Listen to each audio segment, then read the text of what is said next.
Hello students, કેમ છો બધાય? Good morning to all of you. ચાલો, આજે આપણે વાત કરવાની છે ક્લાસ 12 ચેપ્ટર નંબર 7 અલ્ટરનેટિંગ કરંટની અંદર આપણા નેક્સ્ટ કન્સેપ્ટની, એટલે કે resistance R, inductor L and capacitor C છે. એને જ્યારે આપણે એસી સપ્લાય સાથે કનેક્ટ કરીએ, એટલે કે એને આપણે એસી સપ્લાય એપ્લાય કરી તો એમાં તમને કેવી ઇફેક્ટ જોવા મળે, એટલે કે એના ફેઝર ડાયાગ્રામ, એના કરંટનું ઇક્વેશન, એના પાવરનું ઇક્વેશન, બરાબર છે, એ તમને કેવું જોવા મળશે એનું પ્રૂફ છે. એના સહિત આપણે વાત કરવાની છે, જે તમને ખબર જ છે કે તમારો મોસ્ટ ટાઈમ બી કન્સેપ્ટ છે, કારણ કે એમાંથી જ જે ઇક્વેશન બનશે એમાંથી તમારે એમસીક્યુ સોલ્વ થશે, બરાબર. તો તમને યાદ જ હશે કે લાસ્ટ વિડીયો લેક્ચરમાં આપણે લોકોએ ક્લાસ 12 ચેપ્ટર નંબર 7ને આપણે સ્ટાર્ટ કર્યું હતું, એટલે કે એનો ફર્સ્ટ લેક્ચર હતો અને આ એનો સેકન્ડ લેક્ચર છે, બરાબર. આજે તો ફર્સ્ટ લેક્ચરમાં આપણે લોકોએ ઘણી બધી બેઝિક વાત કરી હતી. તમને યાદ હશે કે ભાઈ અલ્ટરનેટિંગ કરંટ છે એ તો પહેલાં આપણે ડાયરેક્ટલી શું કામ અહીંયા યુઝ કરી છીએ અથવા કેમ આવે છે, તો આપણે વાત થઈ હતી કે ભાઈ જ્યાંથી આપણે પ્રોડ્યુસ કરી છીએ ત્યાંથી એ અલ્ટરનેટિંગ ફોર્મમાં, એટલે કે સાઇન ફંક્શન મુજબ એ ચેન્જ થાય છે, વેરી થાય છે, બરાબર છે, એટલે આપણને મળે છે. બીજું કે એસીના ઘણા બધા મેં તમને બેનિફિટ પણ કીધા હતા, એને એડવાન્ટેજ કીધા હતા કે ભાઈ સિમ્પલ વાત છે, તમે એને શું એમાં લોસ ઓછો થાય, તમે એને step up step down easy કરી શકો, તમે એને લોંગ ડિસ્ટન્સ ઉપર ટ્રાન્સમિટ કરી શકો છો, બરાબર છે, અને ઇઝીલી તમે એને ડીસીમાં કન્વર્ટ કરી શકો છો. તો ઘણા બધા એના બેનિફિટ આપણે જોયા હતા, એટલા માટે આપણે એસીનો યુઝ કરીએ છીએ, બરાબર છે. અને આપણા ઘરે પાછી મોટાભાગની એપ્લાયન્સીસ છે એમાં એસીની જરૂરત પડે છે, તો આપણને એ પણ કામ આવશે. આ બધી આપણે વાત થઈ હતી. પછી આપણે વાત થઈ હતી એના બેઝિક ડેફિનેશન્સની, યાદ હોય તો ફ્રીક્વન્સી છે, ટાઈમ પીરિયડ છે, વેવલેન્થ છે, ફેઝ છે, એમ્પ્લિટ્યૂડ છે. તો આ બધી બેઝિક ડેફિનેશન, એના ઇક્વેશન આપણે રિવાઇઝ કર્યા હતા, જે તમને ખબર છે કે આ ચેપ્ટરમાં બહુ જ કામ આવશે, બરાબર છે.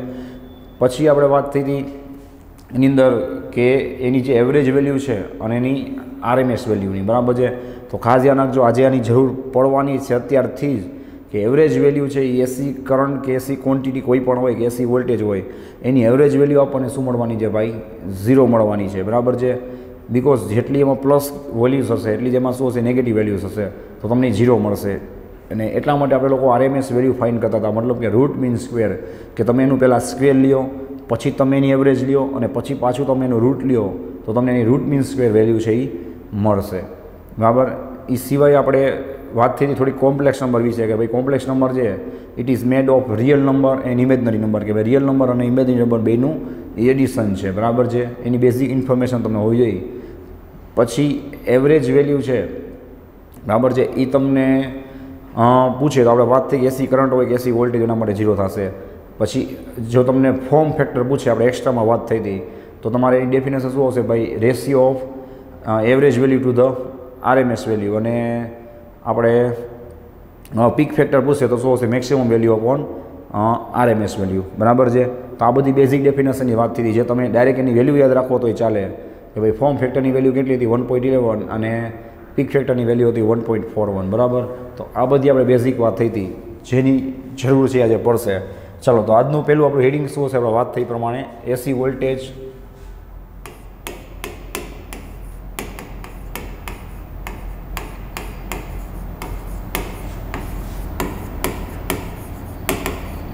applied to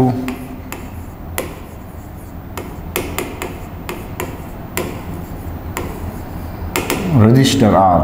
ready? AC voltage applied to resistor R. કે સિમ્પલ વાત છે, તમે વિચારો કે અત્યાર લગી આપણે જે સ્ટડી કર્યું ચેપ્ટર નંબર 3, જેટલા ચેપ્ટર આપણે સ્ટડી કરીએ બધામાં આપણે રજિસ્ટન્સને વોલ્ટેજ જનરલી આપણે શું કરતા? ડીસી એપ્લાય કરતા. વિચારી લો, ડીસી વોલ્ટેજ એપ્લાય કરતા, એટલે એમાં ડાયરેક્ટ કરંટ પાસ થતો, એટલે એમાં તમને વોલ્ટેજ, કરંટ, પાવર બધી વસ્તુ કેવી મળે? કોન્સ્ટન્ટ અથવા તો સેમ વેલ્યુની મળે. જ્યારે અહીંયા આખો કન્સેપ્ટ બદલી જાય, બિકોઝ અહીંયા તમે એને એસી વોલ્ટ એપ્લાય કરો છો, એટલે એની વેલ્યુઝ પહેલાં તો થતી હશે, ટાઈમ સાથે વેરી થતી હશે, બરાબર. તો આના કન્સેપ્ટ એ તમારે અલગથી જ આખા બરાબર ડિસ્કસ કરવા પડે. તો ચલો, એની આપણે બેઝિક ફિગરથી વાત ચાલુ કરી, ધ્યાન આપજો ખાસ. તો એની બેઝિક ફિગર શું આવશે ભાઈ? તો ઉપર જે હેડિંગ લખેલું છે એ જ આપણે ડ્રોઈંગમાં મૂકી દઈએ કે ભાઈ આ રજિસ્ટર આર છે. હવે એસી સોર્સ ડ્રો કરવો પડશે ને ભાઈ, એસી સોર્સ, જેને આપણે એસી સોર્સ સાથે કનેક્ટ કરી દઈએ. તો એસી સોર્સની વેલ્યુ શું હશે બોલો જઈ? ઇક્વેશન તમને આવડે છે, લાસ્ટ લેક્ચરમાં બધું બેઝિક આપણે રિવાઇઝ કરાવેલું છે. V is equal two VM sine omega T, અથવા E લખો EMF માટે તોય ચાલે, E is equal two EM sign omega T, બરાબર ને? ઓકે, ચલો. તો આ તમારું બેઝિક ઇક્વેશન છે. તો આપણે જે પ્રૂફ છે બરાબર એ ઓલવેઝ યાદ આવજો વોલ્ટેજથી વોલ્ટેજના ઇક્વેશનથી સ્ટાર્ટ કરશું અને પછી એમાંથી કરંટમાં જશું બરાબર છે જોવું જોઈએ તો ઓબ્વિયસલી અહીંયાથી જે વોલ્ટેજ મળશે એ બધો શું થવાનો ભાઈ સિમ્પલ વાત છે રજિસ્ટરને જ મળવાનો છે બરાબર છે ખાલી રજિસ્ટરને જ મળશે જોવો જોઈએ ને તમે હજી લખી શકો ને આ રીતે પ્યોર આર ભાઈ ખ્યાલ આવે પ્યોર આરનો મતલબ પ્યોર લખવામાં આવે સમજી લેવાનું કે ઓનલી આરની વાત થાય છે પછી આપણે સ્ટડી કરશું પ્યોર એલ પછી પ્યોર સી મતલબ કે એમાં ખાલી આપણે આર જ કનેક્ટ કરશું એલ હોય તો એમાં એલ અને સી હોય સી તમને થાય સાહેબ એમાં શું મોટી વાત છે તો નહીં આગળ જતાં તમને ખ્યાલ જ છે કે પછી આપણે આર અને એલ બેને મિક્સ કરશું તો પછી એને પ્યોર ન કહેવાય સમજાય એ બેનું શું કહેવાય મિક્સચર કહેવાય પછી એલ અને સીને મિક્સ કરશું આર અને સીને મિક્સ કરશું આર એલ સી ત્રણેયને મિક્સ કરશું તો એ પછી પ્યોરમાં નહીં આવે સમજાઈ ગયું તો પ્યોરમાં ત્રણ આવશે only R only L and only C તો જેને આપણે પ્યોર કહીએ છીએ પ્યોર મતલબ કે જેમાં ખાલી રજિસ્ટર જ છે બરાબર ને ઓકે તો સિમ્પલ વાત છે આ રજિસ્ટર છે તેની આપણે બાકીની જે બધી પ્રોપર્ટી હોય એને આપણે નેગ્લેક્ટ કરતા હોય મતલબ સિમ્પલી વિચારી તો રજિસ્ટરમાં પછી કાંઈ ઇન્ડક્ટન્સ અને કેપેસિટન્સ ના હોય પણ તમે માઇક્રો લેવલે વિચારો તો એમાં થોડીક ઇફેક્ટ ઇન્ડક્ટન્સની કે કેપેસિટન્સની પ્રોડ્યુસ થતી હોય બરાબર છે એને આપણે શું કરતા હોય નેગ્લેક્ટ કરતા હોય એટલે આપણે શું કહીએ ખાલી પ્યોર આર કે આપણે એના રજિસ્ટન્સ ઉપર જ ફોકસ કરવાનું છે ચલો તો એના પ્રૂફની વાત કરીએ એકદમ ઇઝી પ્રૂફ છે આનું તો V is equal two VM sine omega T ચલો ઓહ્મ્સ લો મુજબ V ઇઝ ઇક્વલ ટુ શું થાય IR થાય વિચાર્યો ઓહ્મ્સ લો મુજબ as per Ohm's law V is equal to IR so you will get VM sine omega T is equal to IR ચલો આઈને તમે subject બનાવશો R ક્યાં આવશે ડિનોમિનેટરમાં શું મળશે તમને VM upon R into sine omega T જોઈ લેજો VM upon R into sine omega T ચલો હવે સિમ્પલ દેખાય છે as per Ohm's law voltage by resistance એટલે શું થાય તો કે કરંટ થાય બટ હાઈએસ્ટ એટલે કે મેક્સિમમ વોલ્ટેજ છે તો તમને કરંટ કેવો મળશે મેક્સિમમ મળશે that means I is equal to હું શું લખી શકું as per Ohm's law I is equal to V upon R એટલે IM into sine omega T ready છે આ બની ગયા તમારા મેઇન બે ઇક્વેશન ધ્યાન આપજો આના ઉપર તમારે ફોકસ કરવાનું છે દર વખતે હું કહીશ એકવાર નહીં 10 વાર રિપીટ કરીશ કે આ બે વસ્તુ ઉપર ઓબ્ઝર્વેશન કરો તમે ક્યારની વાત થાય છે જ્યારે આપણે રજિસ્ટરને કનેક્ટ કરીએ ત્યારે તમને બે ઇક્વેશન મળ્યા V is equal two VM sine omega T I is equal to IM sign omega T તો તમે એમાં ક્લિયર જોઈ શકો છો બરાબર કે આની બેની વચ્ચે કાંઈ ફેઝ ડિફરન્સ નથી ચેક કરો બેની વચ્ચે કાંઈ ફેઝ ડિફરન્સ નથી કેમ તો કે બેમાં સાઇન ઓમેગા ટી આવે છે જોઈ લો એકવાર એનો મતલબ કે આનું આપણે સ્ટેટમેન્ટ લખવાનું થાય તો એનું સ્ટેટમેન્ટ આપણે શું લખશું જોવો જોઈએ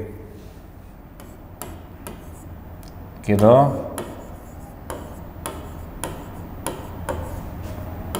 the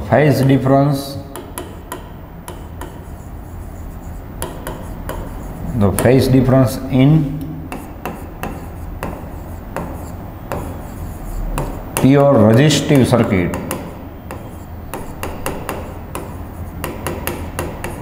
પ્યોર રેઝિસ્ટિવ એટલે ખ્યાલ આવે જેમાં માત્ર શું હોય ઓનલી એન્ડ ઓનલી R હોય the phase difference in pure resistive circuit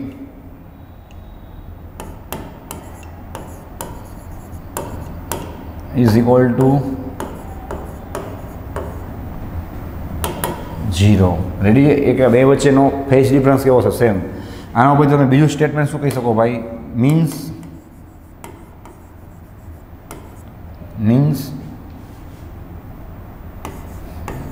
ભાઈ ફેઝ ડિફરન્સ કોની વચ્ચેથી તો ખ્યાલ આવે ને હાઇલાઇટ કરેલું છે દેખાય એટલે જો નીચેના સ્ટેટમેન્ટમાં હું ક્લેરિફાઈ કરી દઉં છું V અને I ની વચ્ચે હશે means V and IR in same phase બરાબર ને V અને I કેવા હશે સેમ ફેઝમાં હશે પણ ક્યારે જ્યારે તમારી સર્કિટ જે શું હોય પ્યોર રેઝિસ્ટિવ હોય ત્યારે એટલે કે એમાં ખાલી રેઝિસ્ટન્સ વિશે તમે ડિસ્કસ કરતા હોય તેની અંદર આ સેકન્ડ MCQ થઈ ગયો તમારો આ બધાય બેઠે MCQ પૂછાયેલા છે ક્યાંક ને ક્યાંક અને કામ આવશે ને આવું બેઝિક જ પૂછાય એ ધ્યાન રાખજો બરાબર એટલે પહેલાં બેઝિક તો આવડવું જ જોઈએ પરફેક્ટ પછી તમે આગળ કાંઈ પણ સોલ્યુશન કરો નવું શીખો તો વાત અલગ છે ચલો તો ફેઝ ડિફરન્સ પૂછે તો શું આવે 0 આવે શું કામ કે બે સેમ ફેઝમાં હોય તો એની વચ્ચે ફેઝનો ડિફરન્સ કેટલો થાય સેમ ફેઝ હોય તો 0 થાય બરાબર છે ધ્યાન રાખજો હવે આપણે એનો બેઝિક ડાયાગ્રામ ડ્રો કરી બરાબર છે. તો શું થશે જોવું જોઈએ. અહીંયા શું આવશે ઓમેગા ટી. ચલો એનો ડાયાગ્રામ ડ્રો કરવાનો છે.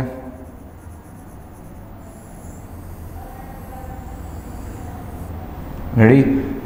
આ ડાયાગ્રામ વોલ્ટેજ માટે ત્યાં ક્લેરિફાઈ કરી દઉં છું. અને હવે આપણે ડ્રો કરી કરંટ માટે. જો આમાં મજા આવશે. હવે એમાં આ કન્સેપ્ટ કામ આવશે. જો એટલે આપણે પ્રૂફ કરી છીએ. અમુક વસ્તુ તમારું ધ્યાન ખેંચવા માટે કામ આવે. જો હવે આઈએમ એટલે એકચ્યુઅલી શું છે? વીએમ અપોન આર છે. જોયું? આને આ ઇક્વેશનમાં તમે આરથી ડિવાઈડ કરો છો એટલે આરની વેલ્યુ કાંઈક તો હશે ને ભાઈ. તો આરથી તમે કોઈ વસ્તુને ડિવાઈડ કરો છો, કોઈ વસ્તુથી આને તમે ડિવાઈડ કરો છો, તો ઓબ્વિયસલી આની જે વેલ્યુ છે એ સુધારવાની, કાંઈક તો ઘટવાની જ છે. એટલા માટે કરંટનો ગ્રાફ છે એની વેલ્યુ થોડીક આના કરતાં તમારે કેવી બતાવવાની? ઓછી. બરાબર. અને સેમ ફેઝમાં છે એનો મિનિંગ શું થાય ભાઈ?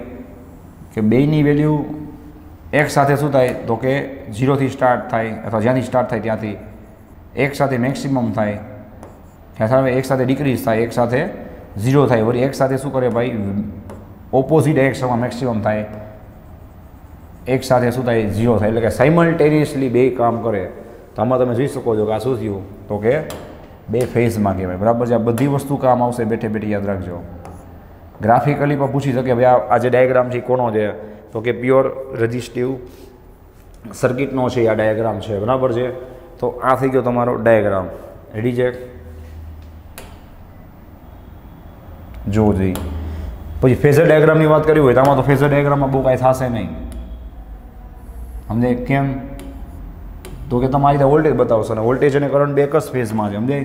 એટલે કરંટ એ પછી તમે એની માથે જ બતાવવાના છો ઓબ્વિયસલી. આ રીતે એનો ફેઝર તમારે થોડોક નાનો બતાવવાનો એટલે ખ્યાલ આવે કે એની વેલ્યુ છે કેવી છે, એના કરતાં થોડીક ઓછી છે. સમજાય? બટ બે એક જ ફેઝમાં છે તો તમને દેખાય જ છે કે બે વચ્ચે ફેઝ ડિફરન્સ શું છે? તો કે 0 છે અથવા both are in same phase. તો આ થઈ ગયો એનો basic phasor diagram. Phasor diagram કોને કહેવાય? તો તમને સિમ્પલ ક્લેરિફિકેશન કીધું. ફેઝરનો મિનિંગ શું થાય? આ રીતે ફરતું, ખ્યાલ આવે છે? રોટેટ થતું, ઘૂમતું, ખ્યાલ આવે? તો ફેઝર ડાયાગ્રામ શું બતાવે છે તમને? તો કે એના મેગ્નિટ્યુડ અને વિથ એની ડાયરેક્શન બતાવે છે ફેઝરનો વેક્ટર સાથે. એટલે વેક્ટર જ થયું ને. ફેઝર જે one type of vector diagram બતાવે છે. વેક્ટરને શું હોય? આમ યાદ રાખો, સહેલું પડે કે એક તો મેગ્નિટ્યુડ હોય, બીજી ડાયરેક્શન હોય. એટલે કે એ તમને બે વચ્ચેનો ફેઝ એંગલ એ બતાવશે કે કેટલો છે. બરાબર છે. તો આ થઈ ગયો phasor diagram. Phasor diagram means તમે એને વેક્ટર ફોર્મમાં બતાવો છો. ના શું છે? એનો ગ્રાફિકલ ડાયાગ્રામ છે. તમે એને ગ્રાફિકલ ફોર્મમાં બતાવો છો. ખ્યાલ આવે છે? તો ઓલું ગ્રાફિકલી ના કહેવાય, બટ એ ફેઝર ડાયાગ્રામ છે. વેક્ટરના ફોર્મમાં તમારે બતાવવાનું. રેડી છે? ચલો જ્યાં હતા ત્યાં આવી જાય. ઓકે. હવે ખાસ ધ્યાન રાખજો. નેક્સ્ટ આપણે વાત થઈ છે નાના માટેના પાવરની. આ પણ મોસ્ટ ટાઈપી કન્સેપ્ટ છે. અને RLC ત્રણેયમાં યાદ રાખજો. અહીંયા જેટલું પ્રૂફ કરું છું એ સેમ પ્રૂફ આપણે ત્રણેયમાં સેમ મેથડથી રાખશું. એટલે કે પહેલાં આ ગોતશું, પછી આ ગોતશું. એટલે બધા માટે યાદ રાખજો આ સેમ પ્રોસિજર આપણે ફોલો કરવાની છે. કે એનું પ્રૂફ આવે, એનો બેઝિક ડાયાગ્રામ આવે, એનો ફેઝર ડાયાગ્રામ આવે, એના પાવરનું ઇક્વેશન આવે. તો બધામાં આપણે આ બધી વસ્તુ તો ફાઇન્ડ કરવાની છે. અત્યારથી જ કહી દઉં છું. બરાબર? આજના લેક્ચરમાં. ઓકે. ચલો. તો પાવર માટે ખાસ ધ્યાન રાખજો ભાઈ.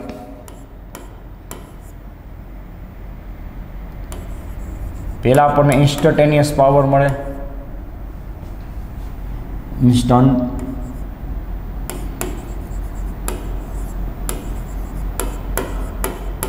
ચલો ઇન્સ્ટન્ટેનિયસ પાવરનું ઇક્વેશન તો બધાને આવડતું હોય. શું થાય? તો કે P બરાબર IV. યાદ છે? P બરાબર IV. પણ આ તો ઇન્સ્ટન્ટેનિયસ પાવર થયો ને. આપણે શું વાત થઈ કે DC હોય. તો DCમાં ફાયદો શું થાય? બેનિફિટ શું થાય? કે તમારો DC કરંટ કે વોલ્ટેજ તમે કોઈ વસ્તુને આપો છો, એટલે કે રજિસ્ટરને સપોઝ આપો છો, તો એમાં શું થાય કે એની વેલ્યુ કોન્સ્ટન્ટ રહેશે. તો તમને પાવર એમ બતાવશે. પણ તમે થોડીક બુદ્ધિ ચલાવો કે એસીમાં શું કરશો? એસીમાં તો એની વેલ્યુ શું થવાની? કન્ટિન્યુઅસલી ચેન્જ થવાની છે. તો આમાં પણ તમારે શું કરવું પડે? પાવર છે એ એવરેજ ગોતવો પડે. એમાં ઇન્સ્ટન્ટેનિયસ પાવર ન ચાલે. સમજાય? આ તો ખાલી આપણે ઇક્વેશન લખ્યું છે. ખ્યાલ આવે છે ભાઈ? જોવો જોઈએ. ચલો તો ઇન્સ્ટન્ટેનિયસ ઇક્વેશન છે એનું આપણે લખી તો તમારી સામે જ છે. ઇન્સ્ટન્ટેનિયસ કરંટ કેટલો છે જોવો જોઈએ. Im sin omega t.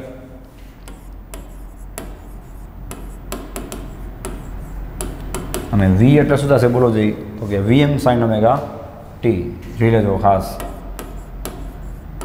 Vm sin omega t. ખ્યાલ આવે?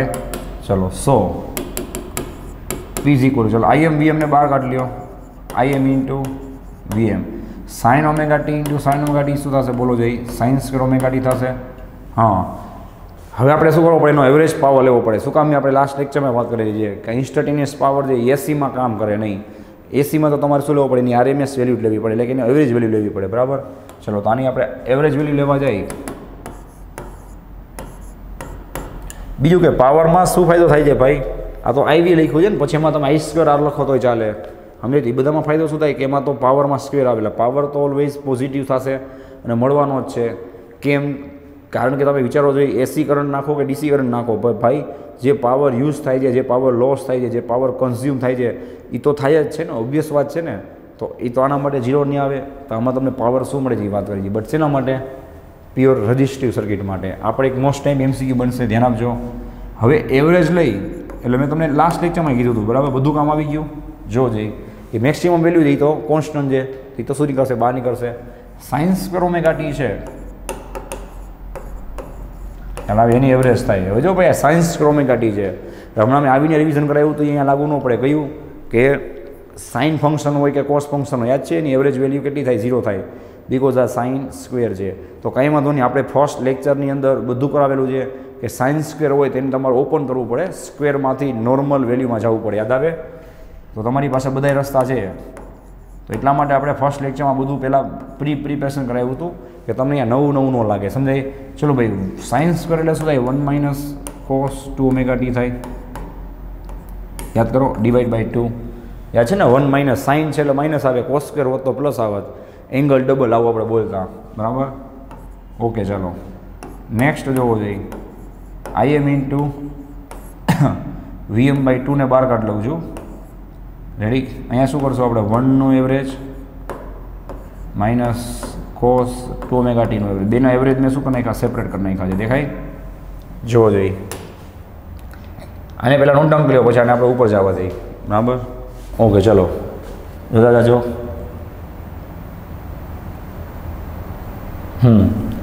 આ સૂત્ર સામે, આ ઇક્વેશન સામે રાખજો. 100 P is equal to Im into Vm/2 ને 1નું એવરેજ શું થાય, 1 થાય. હવે યાદ આવે ભાઈ, cos 2 ઓમેગા ટીનું એક આખી કોમ્પ્લીટ સાયકલ ઉપર જે ઇન્ટિગ્રેશન છે એ સુતાવવાનું 0. આ જે લાસ્ટ ટાઈમ કર્યું કામ આવી ગયું, જોયું ને? તો આનો આન્સર તો શું આવશે ભાઈ, આનું એવરેજ તો 0 આવશે. રેડી છે? ધેટ મીન્સ ફાઇનલી તમને જે એવરેજ પાવર મળ્યો કોના માટે, પ્યોર રજિસ્ટિવ માટે, એ તમને મળશે Im into Vm/2. Im into Vm/2. પાકું છે? ચલો હવે નેક્સ્ટ આપણે વાત કરી. આપણે ઓહ્મ્સ લો મુજબ Vm એટલે શું લખી, Im into R લખી નાખી તો તમને શું મળશે, Im² into R/2. પણ મહેરબાની કરી ધ્યાન રાખજો, ઇન્સ્ટન્ટેનિયસ પાવર હોય તો એને આપણે ખાલી IV કહી છીએ. આ એવરેજ પાવર જે શું આવશે, Im into Vm તો આવશે, I into V આવશે, પછી મેક્સિમમ વેલ્યુ છો એ યાદ રાખજો, /2 આવશે. હવે તમારું ધ્યાન હોવું જોઈએ નેક્સ્ટ કે હું આ ઇક્વેશન જે દેખાય એને આવું લખી શકું, Im/√2 into Vm/√2. વિચાર લ્યો, 2 એટલે શું થાય, √2 બે વખત થાય. તો Im/√2 એટલે શું થાય, આને થોડું વ્યવસ્થિત ગોઠવી નાખી. Vm/√2 ને પહેલાં આગળ લઈ લઉં છું, VRMS આમને રાખો તે વાંધો નહીં, IRMS બસ. બરાબર ભાઈ, RMS વેલ્યુ આપણે ફાઇન્ડ કરાવી હતી ને, કોઈ પણ maximum value divide by root એટલે શું થાય, એની RMS વેલ્યુ થશે. તો RMS થઈ ગયું ઇન્ટુ આ VRMS. તો મહેરબાની કરી ધ્યાન રાખજો. આપણે યાદ છે આપણા ચેપ્ટર 6ના લાસ્ટ લેક્ચરમાં એવરેજ પાવરનો એક સમ આવ્યો હતો, લાસ્ટ સમ. ત્યારે મેં કીધું હતું ચેપ્ટર 7માં એનો કન્સેપ્ટ આવશે. તો એ સમમાં આપણે જોજો /2 કર્યું હતું, સમજાય છે? તો એવરેજ પાવરની વાત કરીએ તો એટલું યાદ રાખવાનું કે એની મેક્સિમમ વેલ્યુનું મલ્ટિપ્લિકેશન કરો છો ત્યારે /2 આવશે. બરાબર છે? અને તમે RMS વેલ્યુનું મલ્ટિપ્લિકેશન કરો છો તો /2 કરવાની જરૂર નથી, કારણ કે એ બાય ડિફોલ્ટ અંદર તો આવું જ છે. એટલે આ પ્રૂફ છે એ બધા કામ આવે. જો બાય ડિફોલ્ટ આને ઓપન કરો એટલે અંદર તો શું થાય છે, √2 into √2 /2 થાય જ છે. કોની? મેક્સિમમ વેલ્યુની. એટલે મેક્સિમમ વેલ્યુ મૂકતા હોય તો /2 આવે છે.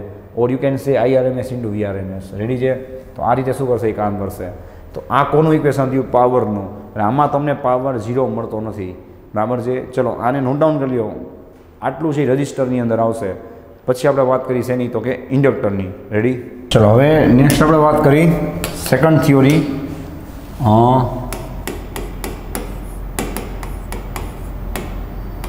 AC voltage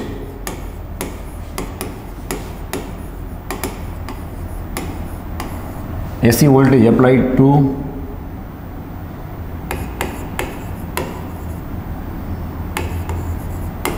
pure inductor means pure નો મતલબ only L. રેડી છે? થોડીક બુદ્ધિ ચલાવજો ભાઈ. ઇન્ડક્ટર એટલે શું થાય? One type of coil, one type of choke, one type of wounded wire.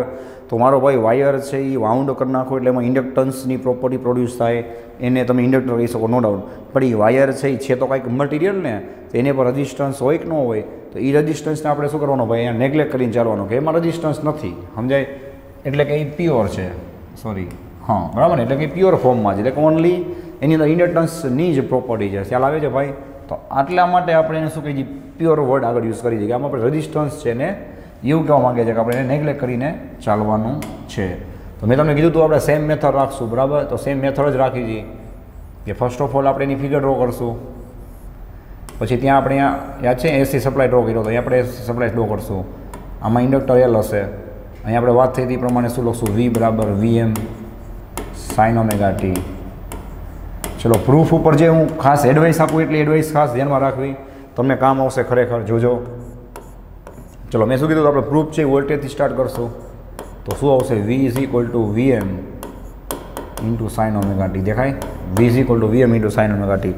ચલો હવે વોલ્ટેજનું ઇક્વેશન તમને આવડે છે ઇન્ડક્ટર માટે વોલ્ટેજનું ઇક્વેશન તમને આવડે છે. શું થાય? V is equal to L into D I by D T. Chapter number 6 inductor માટે વોલ્ટેજનું ઇક્વેશન શું થાય ભાઈ? L into D I by D T. કામ આવી ગયું? જોવો જોઈએ, કારણ કે એમાં તો કરંટમાં ચેન્જ થાય તો જ વોલ્ટેજ પ્રોડ્યુસ થાય ને, બરાબર છે? ઇઝ ઇક્વલ શું થશે બોલો જોઈએ? VM into sine omega T. Ready છે? ચલો જોવો જોઈએ. નેક્સ્ટ આ એલને નીચે લઈ લઉં છું, ધ્યાન આપજો, ડીટી જવા દઉં છું સામે. શું હશે? D I is equal to V M by L. બરાબર છે? જોઈ લો જોઈએ વ્યવસ્થિત. ડીઆઈને સબ્જેક્ટ બનાવ્યા, ડીટી લઈ લીધા છે મેં સામે, એલ આવવા દીધા નીચે, V M by L into sine omega T D T નીચે લેજો. આવું શું કામ એનું પર રીઝન આપું છું, સાંભળજો. દરેક વસ્તુનું રીઝન છે, ગોખવા નથી. જો કે V is equal to V M sine omega T છે, મેં ત્યારે હાઇલાઇટ કર્યું હતું કે નહીં? હવે આપણે કરંટ બાજુ જઈ છીએ ભાઈ. કરંટ બાજુ શું કામ જઈ છીએ? અને કરંટ બાજુ જ જવાનું છે, કારણ કે આપણે વોલ્ટેજ અને કરંટ વચ્ચે કેટલો ફેઝ ડિફરન્સ છે એ મેઇન ફાઇન કરવાનો છે, જે તમારા એમસીક્યુનો મેઇન પોઈન્ટ છે, બરાબર છે? તો વસ્તુ સમજો કે આપણે ગમે એમ કરીને કરંટમાં પહોંચવું પડે, એટલે આપણે કરંટને સબ્જેક્ટ બનાવ્યા. ખ્યાલ આવે છે ભાઈ?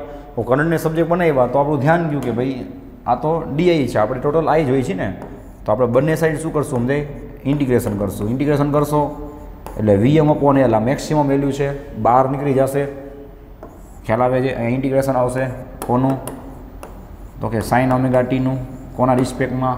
તો કે ડીટીના રિસ્પેક્ટમાં. ચલો ઇન્ટિગ્રેશન છે, ધ્યાન રાખજો. હા, ડીઆઈનું ઇન્ટિગ્રેશન શું થાય? ટોટલ આઈ થશે. વીએમ અપોન એલ બહાર નીકળી ગયા. ચલો અને આપણે કેપિટલ આઈમાં જવું હતું, એટલે કે કરંટમાં જવું હતું, તો આપણે કરંટમાં પહોંચી ગયા છીએ. ઇન્ટુ ચલો બોલો જોઈએ સાઇન ઓમેગા ટીનું ઇન્ટિગ્રેશન શું થાય? Minus cos omega T. બરાબર ધ્યાન આપજો.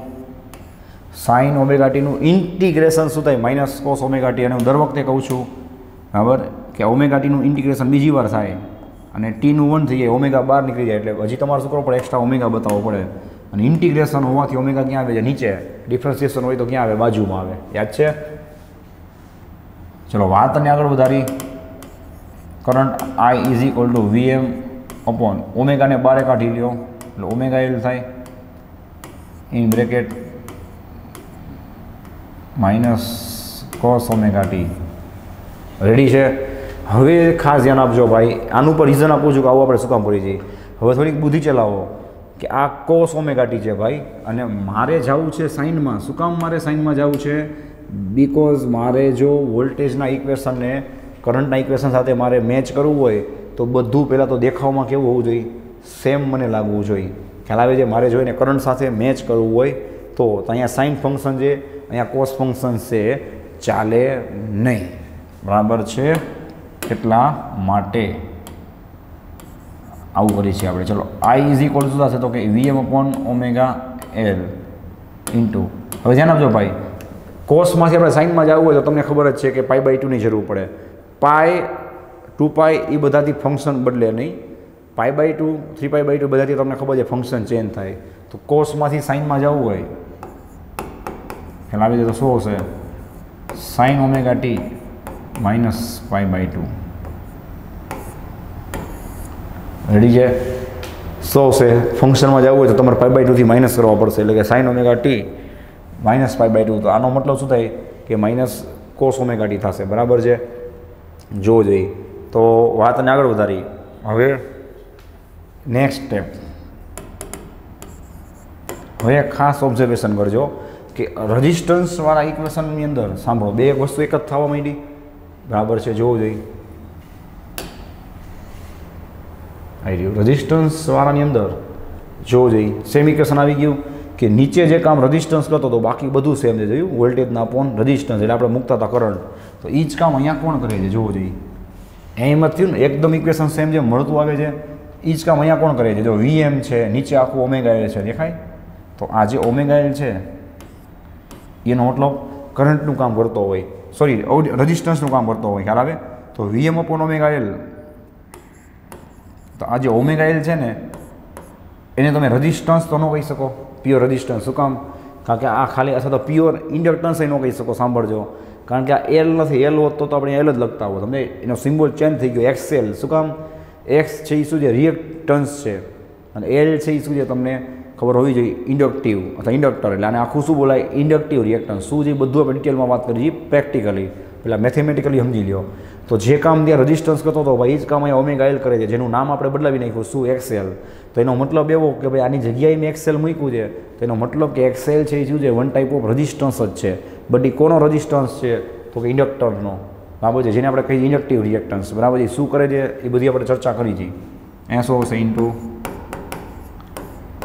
sin ωt minus π/2. રેડી છે? અને last step, as per Ohm's law, V/XL, એટલે કે વન ટાઈપ ઓફ રેઝિસ્ટન્સ જ છે ને, તો V/તમે XL કરશો એટલે તમને શું મળશે? પાછું Im મળી જશે. તો I is equal to Im into sin ωt minus π/2. Ready? Highlight કરી દઉં છું. આ બે વસ્તુ પર કમ્પલસરી હાઇલાઇટ હોવું જોઈએ. રેડી? તમારું ધ્યાન જવું જોઈએ. હવે જુઓ કે બે ઇક્વેશન મળી ગયા વોલ્ટેજ અને કરંટના, બેના લુકાઈ સેમ છે. હવે બેમાં તમે જોઈ શકો છો કે ભાઈ ફેઝ ડિફરન્સ કેટલો છે? જોવો જોઈએ, 5/2 છે ને. બરાબર છે? બેમાં ફેઝ ડિફરન્સ કેટલો આવે છે ભાઈ? 5/2. એનો મતલબ કે તમારાને લખવું હોય તો કઈ રીતે લખશો? બોલો જોઈએ. હમણાં આપણે જે લખ્યું હતું ને એ રીતે કે પહેલાં આપણે આને ક્લેરિફાઈ કરી દઈએ. એક જ મિનિટ જોવો જોઈએ. આપણે પહેલાં લખી નાખીને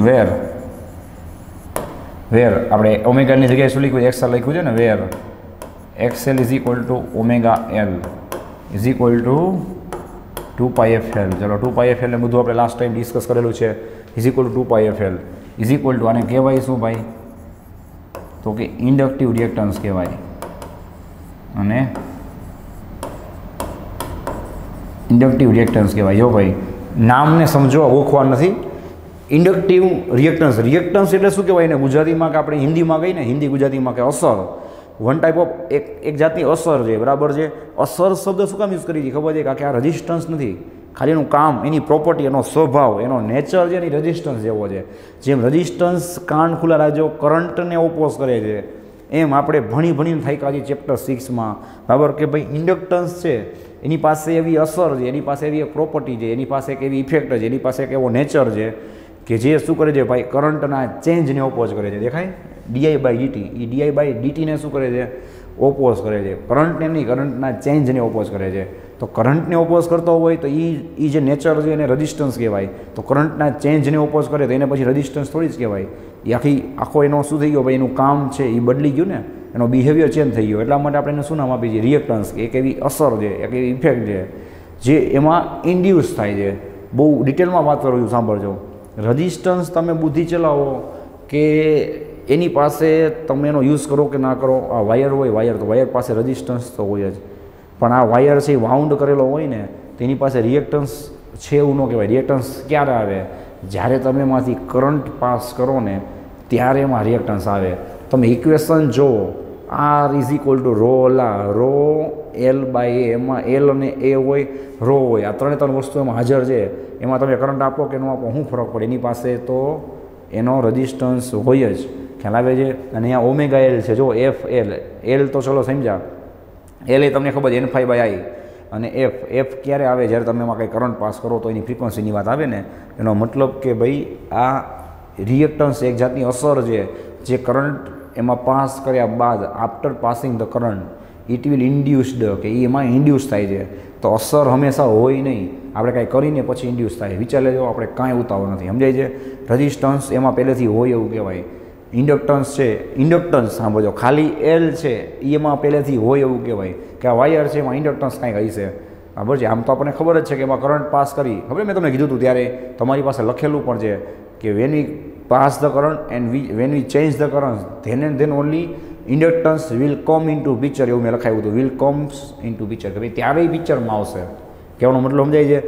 તો ઇન્ડક્ટન્સ છે એ પણ કરંટ પાસ કરશો, એમાં ચેન્જ કરશો ત્યારે પિક્ચરમાં આવશે. તો એવી રીતના એની ઇન્ડક્ટિવ રિએક્ટન્સની ઇફેક્ટ ક્યારે જોવા મળશે, એમાં કરંટ પાસ થાય અને એમાં ચેન્જ આવે. અને કાંઈ પ્રશ્ન જ નથી, એસી કરંટ છે એટલે એમાં આપણે ચેન્જ કરવાની જરૂર નથી, ઓટોમેટિક એની વેલ્યુ શું થતી હોય, ચેન્જ થતી હોય. એટલે આ સેલ્ફ ઇન્ડ્યુસ છે, ઓટોમેટિક પ્રોડ્યુસ થશે, એટલે રિએક્ટન્સને અસર કરી છે.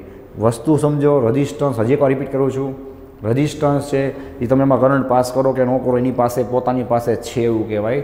રિએક્ટન્સ છે એ એક અસર છે, જ્યારે તમે કરંટ પાસ કરો એમાં ચેન્જ આવે પછી ઇન્ડ્યુસ થાય છે. આપણા હાથમાં નથી, આપણા ઘરનું નથી, એમાં તો કરંટ પાસ કરો અને ઓટોમેટિકલી એમાં ઇન્ડ્યુસ થાય છે, પ્રોડ્યુસ થાય છે. હવે તમને સમજાશે કે રઝિસ્ટન્સ છે ને એને આપણે રિયલ ક્વોન્ટિટી કહીએ છીએ, બરાબર છે. અને આ બધી ક્વોન્ટિટીને આપણે ઇમેજનરી કહીએ છીએ. કેમ? તો કે એ બધી ઇન્ડ્યુસ થાય છે. એટલે કોમ્પ્લેક્સ નંબર આખે સમજાઈ ગયું કે રઝિસ્ટન્સ છે એને આપણે રિયલ એક્સિસ ઉપર લઈ જઈએ, અને આ ઇન્ડક્ટિવ રિએક્ટન્સ છે ને એને આપણે ઓલવેઝ ઇમેજિનરી એક્સિસ ઉપર લઈ જઈએ. ઇમેજનરી એક્સિસ ઉપર શું કામ, ખ્યાલ આવી ગયો? બિકોઝ એ ઇમેજનરી છે, આ એમાં ઇન્ડ્યુસ થાય છે, પહેલેથી એની અંદર હોતું નથી. પાકું જે કરંટમાં ચેન્જ કર્યા બાદ આ ઇન્ડ્યુસ થાય છે, એમાં પ્રોડ્યુસ થાય છે. તો આ બધું બેઝિક છે એ તમને ખાસ ખબર હોવી જોઈએ, જે ક્યાંય બુકમાં લખ્યું નહીં હોય. આ સમજાશે તો આગળ છે એ તમારું કામ બહુ ઇઝી થતું જશે. એટલે પહેલેથી આપણે તૈયારી રાખી છે. પાકું? તો ઇન્ડક્ટિવ રિએક્ટન્સ થઈ ગયું. તો જે કામ ત્યાં રઝિસ્ટન્સ કરે છે એ જ કામ અહીંયા ઇન્ડક્ટિવ રિએક્ટન્સ કરે છે. અને અહીંયા ઓહ્મ્સ લો મુજબ આપણે શું મેળવ્યું, ઇક્વેશન મેળવ્યું. હવે બે વચ્ચે તમને દેખાય છે, આના ઉપર ફોકસ કરજો, બે ઇક્વેશન ઉપર, કે બે ઇક્વેશન સેમ જ છે, બરાબર. બેમાં ફેઝ ડિફરન્સ કેટલો છે, π/2. અહીંયા શું લખશું,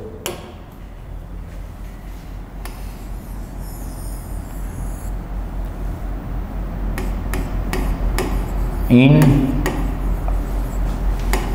પ્યોર, આને શું બોલાય, ઇન્ડક્ટિવ કહેવાય. ઇન પ્યોર ઇન્ડક્ટિવ સર્કિટ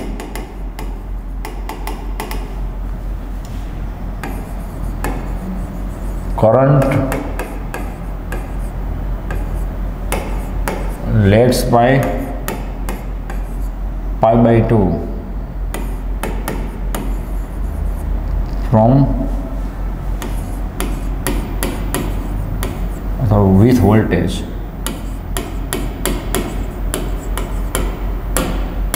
આ તમારી મેઇન લાઈન, બરાબર, જે તમને ખબર છે એક્ઝામમાં બહુ કામની છે, કે ભાઈ પ્યોર ઇન્ડક્ટિવ સર્કિટ હોય તેમાં કરંટ છે એ શું થાય, લેગ થાય છે. લેગ એટલે સમજાય, આપણે ક્રિકેટમાં આ વર્ડ જોઈએ છીએ, લેગ એટલે શું થાય, પાછળ રહી જાવ. તો કરંટ તમને ચોખ્ખું દેખાય છે, આ જોવો જોઈએ, વચ્ચે માઇનસ છે. કરંટ શું દેખાય છે કે π/2 જેટલો ફેઝમાં, ફેઝ મેં તમને લાસ્ટ ટાઈમ કરાવેલું છે, π/2 જેટલો ફેઝમાં આ વોલ્ટેજ કરતાં પાછળ રહી જાય છે, બરાબર છે. જેને આપણે ઇંગ્લિશમાં શું કહીએ છીએ, લેગ્સ બાય π/2 મીન્સ 90 થશે ને, π/2 મીન્સ 90 ડિગ્રી જેટલો શું હશે, વોલ્ટેજ કરતાં કરંટ પાછળ હશે. આપણે છે ને આ જે સ્ટેટમેન્ટ લખશું ને ઓલવેઝ કરંટના ફોર્મમાં લખશું, યાદ રાખજો, બરાબર છે. હવે એક્ઝામમાં તમને પહેલેથી કીધું છેતરવા માટે શું કરશે, ઊંધું પૂછે. ખ્યાલ આવે છે ભાઈ? એમ કે વોલ્ટેજ છે, છેતરાતાની મહેરબાની કરી યાદ આપણે કરંટના ફોર્મમાં રાખશું. ઊંધું પૂછે તો શું આવશે કે કરંટ છે એ વોલ્ટેજ કરતાં π/2 પાછળ હોય, તો એના કરતાં ઊંધું શું થયું, વોલ્ટેજ છે એ કરંટ કરતાં π/2 આગળ હોય. આ બધું વિચારીને કહું છું, આગળ જતાં કામ આવશે, બરાબર. જ્યારે આપણે ગ્રાફ્સ ડ્રો કરશું ત્યારે, બરાબર છે. આપણે કહીએ ને વાઇસા વર્ષા વોલ્ટેજ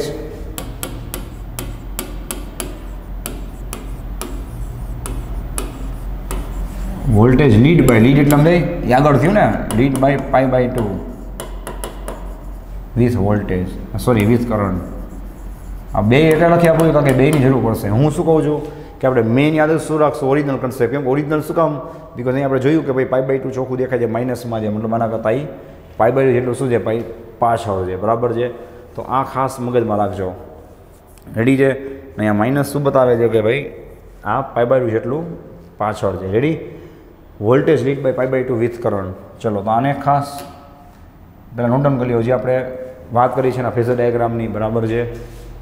જો જઈ રેડી. ઓકે ચલો હવે આપણે એના ફેઝર ડાયાગ્રામની વાત કરી અને પેલા એનો બેઝિક ડાયાગ્રામ ઓકે નેક્સ્ટમાં ડ્રો કરી. ચલો જો જઈ બંને એક સાથે જ આવી જશે એવી આપણે ટ્રાય કરી. રેડી. જોવું જઈ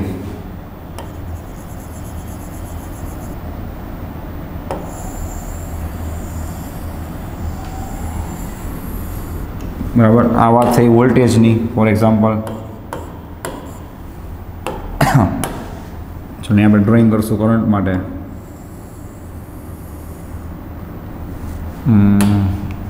હા આ π/2 જેટલો પાછળ છે ને ભાઈ, તો પછી π/2 જેટલો પાછળ હોય તમારે અહીંથી બતાવવું પડે.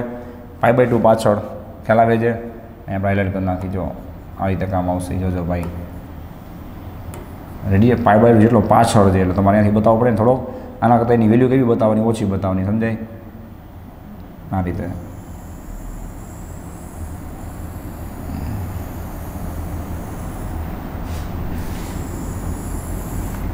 પાકું? રેડી છે. તો આ શું બતાવે છે? જોવો જોઈ કે આ π/2 જેટલો પાછળ છે એટલે કે આ 0 હશે ત્યારે હજી તો આ પાછળ શું હશે? π/2 પર હશે. આ રીતે ખ્યાલ આવે છે. ચલો હવે આને આપણે વાત આગળ વધારી કઈ રીતે કામ કરે છે જોવો જોઈએ. રેડી. આ એક્સિસને હું પાછળ આ એક્સટેન્ડ કરી નાખું. હવે આમાં આપણે ફેઝર ડાયાગ્રામ ડ્રો કરીએ છીએ. આની અંદર જ ધ્યાન આપજો ખાસ. ફેઝર ડાયાગ્રામની વાત કરીએ છીએ. ચલો આપણે એની એવરેજ વેલ્યુથી વાત કરી. આ રીતે જોવો જોઈએ. બરાબર. રીતે ડ્રો કરાવી જોજો. જ્યાં ટચ થાય છે ત્યાંથી આપણે એને એક્સટેન્ડ કરી નાખવા રીતે. સમજાય? ચલો હવે આ π/2 પાછળ છે. મેં શું કીધું હતું? ફેઝર ડાયાગ્રામ મતલબ એને આપણે વોલ્ટેજના ફોર્મ વેક્ટરના ફોર્મમાં બતાવવાનું હોય. ખ્યાલ આવે છે? વેક્ટરના ફોર્મમાં. ચલો સપોઝ આ વોલ્ટેજનો વેક્ટર છે, આ રીતે છે. સમજાય? આ વોલ્ટેજનો વેક્ટર છે. ચલો તો કરંટનો વેક્ટર શું હશે? એના કરતાં આપણે વાત થઈ પ્રમાણે π/2 જેટલો એક્ઝેક્ટ પાછળ હશે. એવી રીતના ડ્રો કરવાનું. π/2 જેટલો એક્ઝેક્ટ પાછળ હશે. જો આ એક્ઝેક્ટ દેખાય છે તમને π/2 જેટલું. ખ્યાલ આવે છે? અને આ શું થશે? તમારું ω t થશે. બિકોઝ એક્સ આપણે એને ક્યાં બતાવી? એક્સ એક્સિસ ઉપર બતાવી છે ને. સમજાય? તો આ શું થશે? તમારું ω t થશે. પાકું છે. તો તમે આને શું કહેશો? જુઓ આ ω t છે. રેડી. તો તમે જ જોજો આ કેટલું થશે? આ આખું 90 છે. જોજો આ π/2 માઇનસ ω t થાય. વિચાર લેજો. રેડી છે. અને આને આપણે ફોર એક્ઝામ્પલ કહી દઈએ એની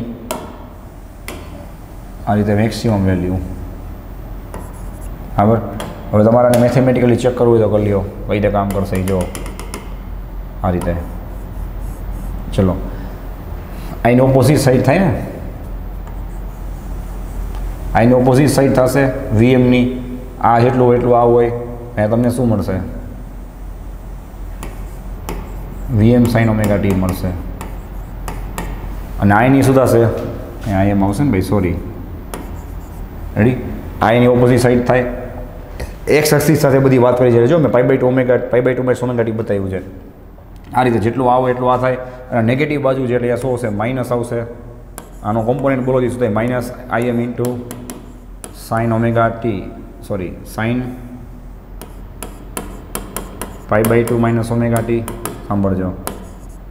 Im ઇન્ટુ સાઇન.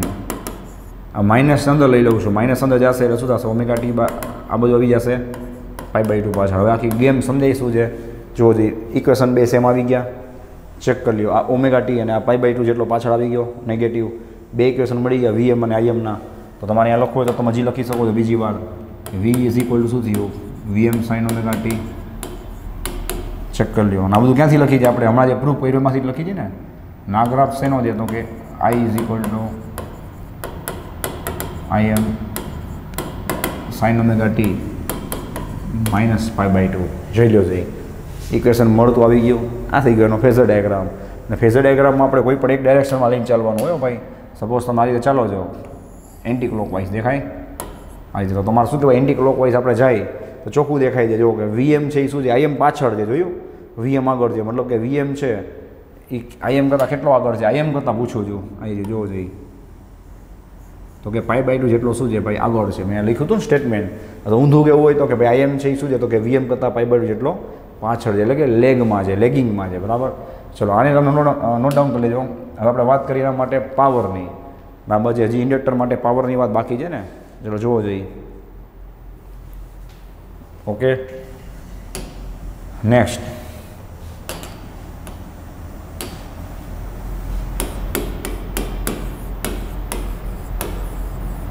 ચલો આ બહુ ઇમ્પોર્ટન્ટ છે, ધ્યાન આપજો. આનું પ્રૂફ નાની મેથડ આપણે સેમ જ રાખશું. આપણે વાત થઈ પ્રમાણે કે પહેલાં ઇન્સ્ટન્ટેનિયસ પાવર પી એટલે શું થાય, પી = IV થાય. સો પી ચલો ભાઈ વિચારીને બોલજો. આઈ એટલે શું હતું યાદ કરો, IM × sin ઓમેગા ટી -π/2 હતા કે નહીં. I કોના ઇન્ડક્ટર માટે, અને V એટલે શું હતું તો કે as it is VM sin omega T. ખ્યાલ આવે. સો P ચલો IM VM સાઈડમાં લઈ લઉં છું. ખ્યાલ આવે. ધ્યાન આપજો ખાસ. sin ઓમેગા ટી -π/2 આપણે કોની જગ્યાએ લખ્યું હતું યાદ કરો તો કે -cos ઓમેગા ટી જગ્યાએ લખ્યું હતું કે નહીં, વિચાર લ્યો. જોઈ રહ્યું -cos ઓમેગા ટીની જગ્યાએ લખ્યું હતું sin ઓમેગા ટી -π/2, એટલે કે π/2 રિમૂવ કરવા માંગતા હોય તો સાઇન ફંક્શન ત્યાં થઈ જાય ને, સાઇનનું શું છે કોસ, આગળ શું આવશે માઇનસ. રેડી. અને અહીંયા શું છે sin ઓમેગા ટી, બરાબર. નેક્સ્ટ સ્ટેપ ચલો માઇનસને બહાર લઈ લઉં છું, શું આવશે IM × VM. અને આને થોડું રીઅરેન્જ કરી નાખું વ્યવસ્થિત. શું થશે અહીંયા sin omega T × cos omega T. ચલો જોવો જોઈએ. નેક્સ્ટ ટ્રિગ્નોમેટ્રિક એપ્લાય કરવાનો છે ફોર્મ્યુલા. ના ખબર હોય તો ઉપર ક્યાંક લખી લેજો અલગથી. ટ્રિગ્નોમેટ્રિક ફોર્મ્યુલા એપ્લાય કરવાનો છે. આને હું 2 થી મલ્ટીપ્લાય કરું અને 2 થી ડિવાઈડ કરી નાખું. Two sin omega T × cos omega T. આ ડાયરેક્ટ ફોર્મ્યુલા જ છે ભાઈ. ટુ sin × cos એટલે શું થશે ભાઈ sin 2 omega T. IM × VM by 2 બારે કાઢ લઉં છું. અહીંયા શું હશે ભાઈ 2 sin omega T × cos omega T. શું થાય ન ખબર હોય તો લખી દેજો. તમારે મારે બે યાદ જ રાખવાનું છે. sin 2 omega T. હા, આ તો ઇન્સ્ટન્ટેનિયસ પાવર છે ને ભાઈ. આપણે એના એવરેજ પાવરની વાત કરવી હોય, એસીની વાત આવે છે ને, એસીમાં તમારે એવરેજ પાવર જ લેવો પડે તો શું થશે બોલો જોઈએ. -IM VM બાય 2 બારે. અને એવરેજ કોની લેશો sin 2 ઓમેગા ટીની. એવરેજ કોઈ લેશો તમે sin 2 ઓમેગા ટીની. રેડી છે.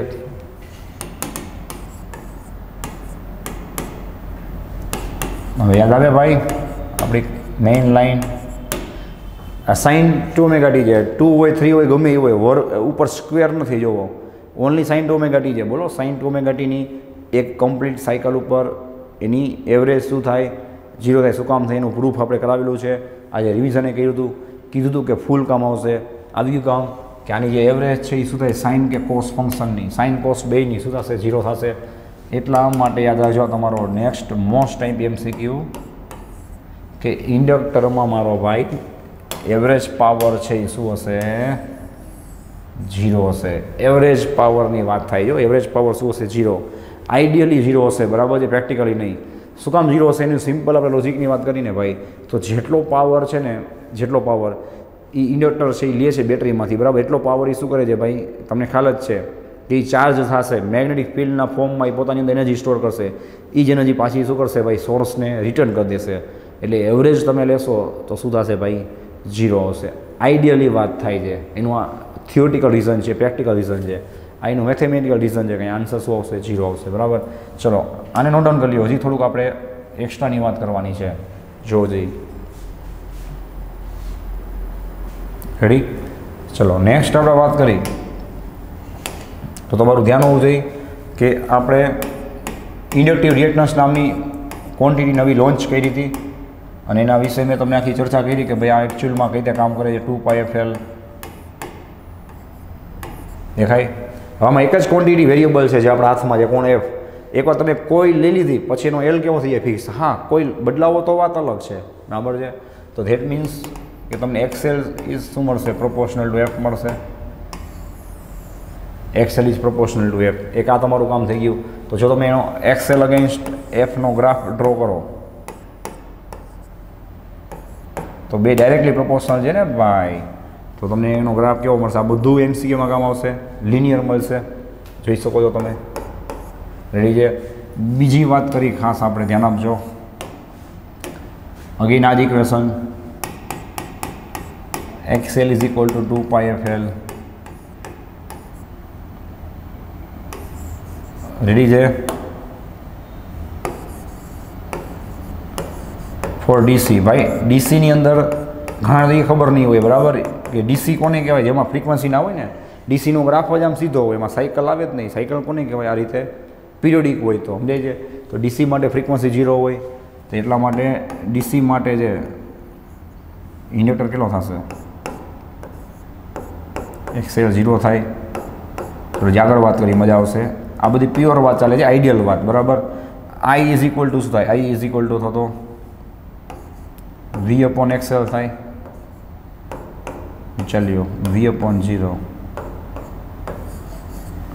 રેડી? ઇન્ફાઇનાઇટ. આ ખાલી આઈડિયલ કન્ડિશનની વાત છે, થોડીક બુદ્ધિ ચલાવો. શું કહેવા માંગે છે? કેટલા બધા એમસીક્યુ થઈ ગયા. બીજી વાત કે આ તમને ચેપ્ટર 14 રેક્ટિફાયરમાં, ફિલ્ટરમાં આ બધો કન્સેપ્ટમાં આવશે. હું એક્સ્ટ્રા કરાવીશ ત્યારે બધું યાદ કરાવીશ. યાદ રાખજો, એક એક વસ્તુ કામની છે કે ડીસી હોય, ડીસી એના માટે, ડીસી માટે ઇન્ડક્ટર જે એનો સ્વભાવ, એનો નેચર કેવો હોય? તો ડીસી માટેનો નેચર જે એકદમ સારો હોય, બિંદાસ હોય. કેમ? તો કે ડીસીને એમ કહેશે કે ભાઈ તારા માટે મારો રિએક્ટન્સ કેવો છે? 0 છે, એટલે તું આરામથી પાસ થા, તને હું કંઈ કહીશ નહીં. જોયું? એટલા માટે એનો ઇન્ડક્ટિવ રિએક્ટન્સ હિસાબ શું કરી નાખશે? 0. અને સપોઝ આમાં આપણે રજિસ્ટન્સ છે જ નહીં એવું વિચારી તો આ સુધા ઇન્ફાઇનાઇટ થશે. હવે તમે પ્રેક્ટિકલી વિચારો ભાઈ કે ડીસી માટેનો રિએક્ટન્સ 0 જ હોય. તમે જેટલું પ્રેક્ટિકલી વિચારશો એટલી વધારે મજા આવશે. કે ઇન્ડક્ટર છે એનો નેચર શું છે ભાઈ? મેં કીધું હતું ને, it will come only in picture when current will change. કે ભાઈ કરંટ ચેન્જ થાય તો એ પિક્ચરમાં આવે. ને મારો ભાઈ ડીસી હોય તેની ફ્રીક્વન્સી 0 હોય. ફ્રીક્વન્સી 0 મતલબ કે એનો કરંટ ચેન્જ જ નહીં થાય. કરંટ ચેન્જ નહીં થાય તેનો ફ્લક્સ નહીં બદલે. એમાં ફેરાડેના લો મુજબ એમાં EMF પ્રોડ્યુસ જ નહીં થાય. એટલા માટે એ ફેરાડેના લો મુજબ અને લેન્ઝના લો મુજબ, લેન્ઝના લો મુજબ શું કરશે? ઓપોઝ જ નહીં કરે, કાંઈ ઓપોઝ જ નહીં કરે. તેનો પોતાનો ઇન્ડક્ટિવ રિએક્ટન્સ છે કે જે રજિસ્ટન્સનું કામ કરે છે એ કેટલું હશે? 0 હશે. જો તો ખરી, બરાબર છે. એટલે આ પ્રેક્ટિકલી કે થિયોરિટિકલી 0 આવે છે, કાંઈ નથી એમાં. અને ફોર એસી કે ભાઈ એસી સપ્લાય હોય, સમજાય? તો શું થાય? તો એમાં તો તમને કંઈક ને કંઈક ફ્રીક્વન્સી મળવાની જ છે. એટલે એમાં તમને એક્સેલ શું મળવાનું? 2πfl મળવાનો. થોડીક બુદ્ધિ ચલાવો કે એસી સપ્લાય માટે છે ને, એસી સપ્લાય માટે ઇન્ડક્ટર શું કરે છે ભાઈ? તો કે રજિસ્ટન્સનું કામ કરશે અને થોડોક રજિસ્ટન્સ પ્રોવાઈડ કરશે. કેટલો? તો કે Excel is equal to 2πfl. અને કોના મુજબ ભાઈ? કે તમે કેટલી ફ્રીક્વન્સી નાખો જેના મુજબ, બરાબર છે. વિચાર લ્યો. તો એસી માટે એ રજિસ્ટન્સનું કામ કરશે, ડીસી માટે નહીં કરે. કારણ એમાં કરંટ ચેન્જ થતો નથી. એસીમાં કરંટ ચેન્જ થતો હોય એટલે એમાં ઇફેક્ટ પ્રોડ્યુસ થશે. આ બધું એમસીક્યુમાં કામ આવશે. તમને એમ કે ભાઈ ડીસી પાસ થાય તો ઇન્ડક્ટિવ રિએક્ટન્સ પ્રોડ્યુસ થાય? ન થાય. હવે સમજાણું કાંઈ? હવે કોઈ દી આ તો ઠીક F0, હાલો દુનિયાની ગમે એ વસ્તુ તમે 0 લઈ લો ને, ગમે કરંટ વોલ્ટેજ આ તે, તો રજિસ્ટન્સ 0 થાય એવું બોલાય? ન બોલાય. ચેપ્ટર 3માં મેં તમને કીધું હતું એક, બરાબર છે, એક રીડલ કીધી હતી. આ છે રીડલ, એટલે કે આપણે જેને કહીએ ગુજરાતીમાં ઉખાણું, કે ભાઈ એવી કઈ વસ્તુ છે કે જેને એ હોય જ શું? તો કે રજિસ્ટન્સ. કે દુનિયાની બધી વસ્તુને રજિસ્ટન્સ હોવાનો છે. અમુક એક્સેપ્શનલ એકાદો કેસ વાત કરતા, બરાબર. એટલે કે વેક્યુમ કે એ બધું ભૂલી જવાનું. તો બધાને રજિસ્ટન્સ હોય. એમાં કોઈ એવું બોલાય કે 0 છે? ન બોલાય. આમાં તમે બોલી શકો, બોલો છે કે નહીં? હે શું?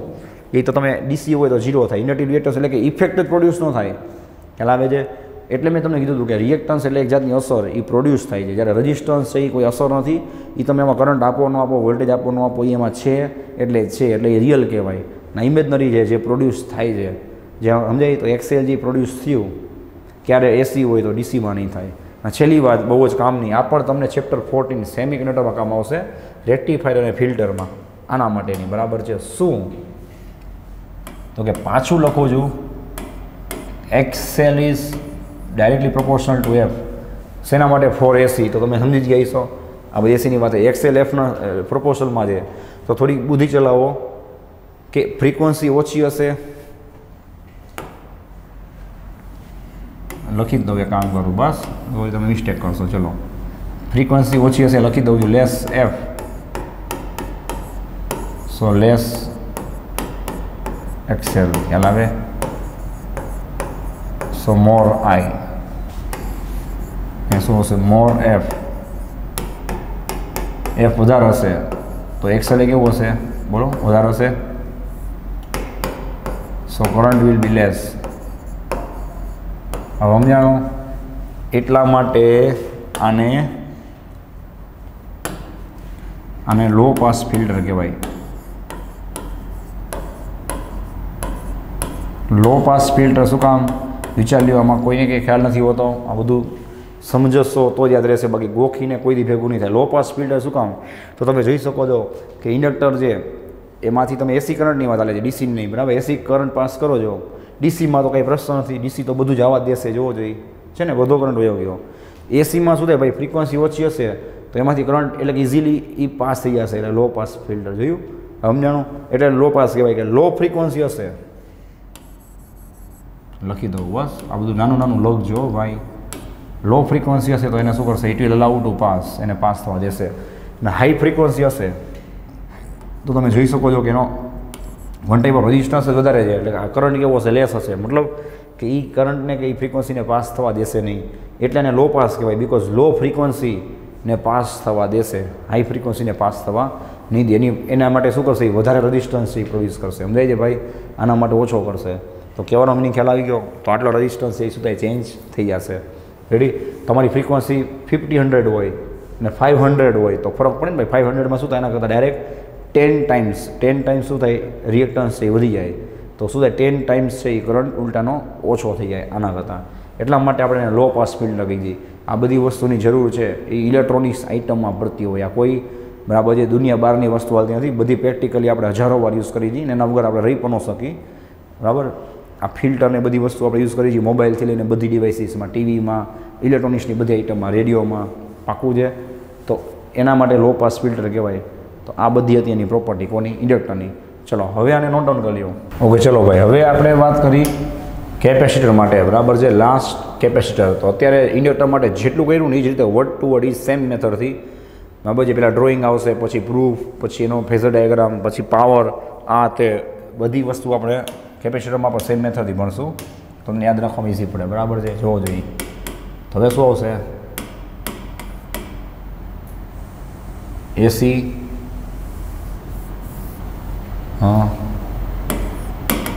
હા AC voltage applied to pure capacitor, જેને આપણે કહીએ છીએ ઓનલી કેપેસિટર. રેડી છે? ચલો ડ્રોઈંગથી જ વાત ચાલુ કરશું. એકદમ બેઝિક ડ્રોઈંગ છે પણ નજર સામે રાખવાનું.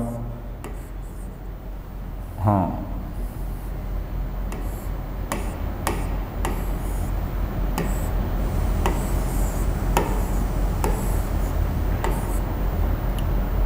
સો છે અહીંયા V is equal two VM sine omega T. હવે તમે કોઈ વિચાર્યું કે કેપેસિટર પર શું કરે છે? જોયું ને તમે ડીસીમાં? તમે જોયું ને કે ભાઈ એસી ડીસી આપણે શું કામ અલગ ભણીએ કે ડીસીમાં ઇન્ડક્ટરનો જેવો નેચર હતો એવો એસીમાં નથી. બેમાં નેચર એનો એકદમ ડિફરન્ટ છે, ઓપોઝિટ છે. એવી રીતના કેપેસિટર જેનો નેચર પણ અલગ છે. કેમ? તો કે કેપેસિટર જે એને તમે ડીસી સાથે કનેક્ટ કરો તો જ્યારે કેપેસિટર જે ધીમે ધીમે ચાર્જ થતો હોય ત્યારે એ શું કરે? કરંટનો ઓપોઝ કરે ને. કેમ? તો કે પોતાનું પોટેન્શિયલ વધતું જાય એટલે ટોટલ પોટેન્શિયલ ડિફરન્સ છે કેપેસિટર અને બેટરીનું એ ડિક્રીઝ થતું જાય ને ભાઈ, તો કરંટ ઘટતો જાય. અને તમને ખબર જ છે કે જ્યારે કેપેસિટર ફૂલ ચાર્જ થઈ જાય ત્યારે શું થાય કે તમારા કનેક્શન, તમારી સર્કિટમાંથી કરંટ છે 0 થઈ જાય. શું કામ? કારણ કે કેપેસિટર ફૂલ ચાર્જ થાય ત્યારે એના વોલ્ટેજ અને બેટરીના વોલ્ટેજ કેવા હોય? બે ઓલમોસ્ટ સેમ હોય. ખ્યાલ આવે છે? જ્યારે એસીમાં એવું ન થાય ભાઈ. કેમ? કારણ કે એસીમાં શું થશે કે એની વેલ્યુઝ કન્ટિન્યુઅસલી ચેન્જ થતી હોય. એટલે કેપેસિટર શું થાય? સમજાય? કન્ટિન્યુઅસલી ચાર્જ ડિસ્ચાર્જ થતો હોય. ખ્યાલ આવે છે? એટલે આનો કન્સેપ્ટ આખો અલગ આવશે. પાકું છે? ચલો, તો આ થઈ ગઈ એની પહેલી ફિગર. હવે એના પ્રૂફથી વાતને સ્ટાર્ટ કરી તો સેમ મેથડ રાખશું. મેં તમને શું સલાહ આપી હતી યાદ છે ભાઈ કે પહેલાં આપણે વોલ્ટેજથી સ્ટાર્ટ કરશું. તો આમાં વોલ્ટેજ માટે ઇક્વેશન ડાયરેક્ટ આ બનાવો તો એ વાંધો નહીં, બાકી હું તમને થોડુંક ઇઝી કરી દઉં. C is equal to Q by V થાય. તમને આવડે છે ત્યાંથી પ્રૂફ કરાવી દઉં, બરાબર? તમને આવડે છે ત્યાંથી વીને સબ્જેક્ટ બનાવો એટલે વી ઇઝ ઇક્વલ ટુ શું થાય બોલો જોઈએ, ક્યુ બાય સી થાય. સમજાય? હવે મેં કીધું હતું ને વીથી સ્ટાર્ટ કરશું, આવી ગયો વી એટલે મેં વીને સબ્જેક્ટ બનાવ્યો. તમે ડાયરેક્ટ આવડતું હોય તો વીથી સ્ટાર્ટ જ થયું ને, ડાયરેક્ટ આવડતું હોય તો ડાયરેક્ટ લખો વી ઇઝ ઇક્વલ ટુ શું થાય બોલો જોઈએ, V M sine omega T is equal to Q by C. Ready છે? હવે આપણે જવાનું ક્યાં છે ભાઈ? કરંટમાં. યાદ રાખજો, વીથી સ્ટાર્ટ કર્યું, આપણે જવાનું કરંટમાં છે. તો આપણી પાસે માત્ર ભાઈ એક જ રસ્તો બચ્યો, કયો હોય તમને કહું, ક્યુને સબ્જેક્ટ બનાવો, સી સામે જશે, C into VM into sine omega T. Direction ખબર હશે પહેલેથી તો મજા આવશે. જો એટલે હું તમને કહું છું, ત્રણેયમાં આપણે શું કર્યું, પહેલાં વોલ્ટેજથી સ્ટાર્ટ કર્યું, પછી ત્રણેયમાં આપણે કરંટમાં ગયા. તો હવે આમાં કરંટમાં જવું હોય તો મજબૂરી શું છે કે આપણે એનું ડિફરન્સિએશન કરવું પડે વિથ રિસ્પેક્ટ ટુ ટાઈમ. કેમ? તો કે chapter number 3 I is equal to D Q by D T. સમજાય?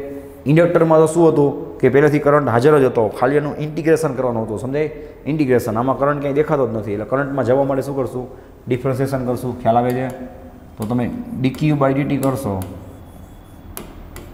ખ્યાલ આવે? D Q by T. સી અને વીએમ બે કોન્સ્ટન્ટ છે, એને થોડુંક વ્યવસ્થિત લખી નાખીએ, વીએમ ઇન્ટુ સી. અને તમે આ બાજુ પર ડિફરન્સિએશન કોનું કરશો, ડી બાય ડીટી, તો કે સાઇનનું. એને શું હશે ભાઈ, સાઇન ઓમેગા ટી. હવે પડે. ચલો વાત આગળ વધારી. તો કે ડીક્યુ બાય ડીટી એટલે શું થાય, કરંટ આઈ થાય. વિચારી લો, ડીક્યુ બાય ડીટી એટલે કરંટ આઈ, વીએમ ઇન્ટુ સી. ચલો સાઇનનું ડિફરન્સિએશન શું થાય, તો કે કોસ ઓમેગા ટી થાય. અને તમને ખબર જ છે કે વધારાનું સ્ટેપ ક્યાં આવે, બાજુમાં આવે. કાકા ડિફરન્સિએશન છે, ઇન્ટિગ્રેશન હોય તો નીચે આવે. સાઇનનું ડિફરન્સિએશન શું થાય ભાઈ, કોસ થાય, એટલે કોસ ઓમેગા ટી આવી ગયું. ચલો વાતને આગળ વધારી. So I is equal to omega C આગળ લઈ લઉં છું, ઓમેગા સી દેખાય ઇન્ટુ વીએમ. હવે જો ભાઈ મેં શું કીધું હતું, કામ આવી ગયું કે હાઇલાઇટ કરી દઉં છું. જોજો કે આપણે વોલ્ટેજના ઇક્વેશનને દેખાય અહીંયાથી, આ વી ઇઝ ઇક્વલ ટુ છે ને અહીં દેખાઈ જોયું, વોલ્ટેજના ઇક્વેશનને જે હાઇલાઇટ કરી દઉં છું. મેં કીધું બે વસ્તુ હામાં મેં રાખવાની. આપણે કમ્પેર કરવું હોય તો સાઇન હોવો જોઈએ. અહીંયા સાઇન નથી, અહીંયા શું છે મારો ભાઈ, કોસ છે. એટલે આપણે સાઇનમાં જવું પડશે કે નહીં, શું હશે, ફંક્શન ચેન્જ થશે, sine omega T plus pi by 2. Ready? ત્યાં યાદ હોય તો માઇનસ હતું, યાદ કરો, ત્યાં માઇનસ હતું એટલે આપણે માઇનસ પાઈ બાય 2 લખ્યું. ત્યાં માઇનસ નથી, જોવો જોઈએ, બરાબર છે. એટલે શું થશે, omega T plus pi by 2. આ કોસ ફંક્શન છે, પાછું તમે સાઇનનું આને ફેરવશો પાઈ બાય 2માં એટલે પાછો કોસ ફંક્શન આવી જશે. જોઈ લેજો, ઓમેગા મેં આગળ લીધો છે. રેડી? હવે વાત આગળ વધારી, ધ્યાન આપો. શું હું ઓમેગા સી છે એને ધ્યાન આપજો, ડિનોમિનેટરમાં નહીં, એવું ન બોલાય. ડિનોમિનેટરમાં લઈ લો. કેમ? કારણ કે આપણે બોલીએ છીએ ને કે ડિનોમિનેટરનો ડિનોમિનેટર ક્યાં જાય, તો કે ન્યુમરેટરમાં જાય. ખ્યાલ આવે? એવું શું કામ કરી તમને આઈડિયા આવી જ જશે. તો વીએમ અપોન 1 ઓમેગા સી. હવે બે સ્ટેપ એક જ થાય કે નહીં જોવો જોઈએ. ઓમેગા સી પાછું ઉપર જાય એટલે ખ્યાલ આવી ગયો, આ સ્ટેપ મળી જાય. આવું શું કામ કર્યું? હવે એનું જે લૂક છે, એનો લૂક એ કોના જેવો થઈ ગયો બોલો, રેઝિસ્ટન્સ જેવો થઈ ગયો ને, ઓહ્મ્સ લો જેવો. ખ્યાલ આવે? હવે જોયું, જે કામ ત્યાં ઓમેગા એલ કરતું હતું, જે કામ રજિસ્ટરમાં આર કરતું હતું, એ કામ અહીંયા કોણ કરે છે, 1 omega C. As per Ohm's law આપણો એક એવું કહેવા માગે છે કે વન ટાઈપ ઓફ રજિસ્ટન્સ હોવો જોઈએ. પણ કેપેસિટર છે એટલે એમાં રજિસ્ટન્સ તો બોલાય નહીં, એટલે એને શું હશે, કાંઈક એવી ઇફેક્ટ હશે. કીધું ને મેં, એવી ઇફેક્ટ હશે જે શું કરશે, ચેન્જ કરશે. એટલે સોરી, એનો કોઈ વસ્તુનો ઓપોઝ કરશે. હવે આ કોનો ઓપોઝ કરે છે ભાઈ, જનરલી આપણા ચાર્જનો ઓપોઝ કરે છે, બરાબર. તો આને આપણે શું કહી દઈએ, તો કરંટનો ઓપોઝ કરે છે. તો આને શું કહી દઈએ આપણે, આર રજિસ્ટન્સ કહી દઈએ ને ભાઈ. અને અહીંયા રજિસ્ટન્સ તરીકે કોણ આવશે, તો કે એક્સ ઓફ સી. આખા સ્ટેપની જગ્યાએ એક્સ ઓફ સી લખ્યું છે ભાઈ, બુદ્ધિ ચલાવજો. ઓમેગા સીની જગ્યાએ ઓમેગા સી નીચે લ્યો તો પછી આખું ઉપર આવી જાય. ઓહ્મ્સ લો ન થાય. ઓહ્મ્સ લો મુજબ આ વી અપોન આર હોવું જોઈએ ને, વી અપોન આર. તો આ શું કરે, સમજાઈ ગયું, રજિસ્ટન્સનું જ કામ કરે છે. ક્યારે પ્રોડ્યુસ થશે ખ્યાલ આવે, એમાંથી જ્યારે તમે કરંટ પાસ કરો તો, એટલે કે એસી કરંટ પાસ કરો, એસી કરંટ પાસ કરો ને તો એમાં શું થાય, કેપેસિટી રિએક્ટન્સ પ્રોડ્યુસ થાય. તો આ પણ કેવી ક્વોન્ટિટી થઈ, તો કે આ પણ ઇમેજિનરી ક્વોન્ટિટી થઈ, રિયલ નહીં. કેમ કારણ કે ડીસી માટે છે એનો પ્રોપર્ટી અલગ છે, એસી માટેની પ્રોપર્ટી અલગ છે. ખ્યાલ આવે? તો આ શુંથી હમણાં ખ્યાલ આવી જ જશે આપણે ડીસી માટે આ શું કરે છે, આ તે બધુંય. ચલો ભાઈ, અહીંયા શું આવશે? Sine omega T plus pi by 2. So હવે એઝ પર ઓહમ્સ લો આની જગ્યાએ હું શું લખી શકું? પાછું આઈ એમ લખી શકું ને, into sine omega T plus pi by 2. Ready છે? જોવો જોઈએ ત્યાં શું લખશું આપણે? વેર, એ જ વસ્તુ પાછી વેર ભાઈ 180 છે કોણ? આપણે કોના બરાબર ગેસ કર્યું હતું કે ઓમેગા બરાબર ઓમેગા સી. ઓમેગા એટલે શું થાય? 2πf થશે, 2πfc. રેડી છે? જેને આપણે શું કહીએ ભાઈ? તો કેપેસિટી રિએક્ટન્સ.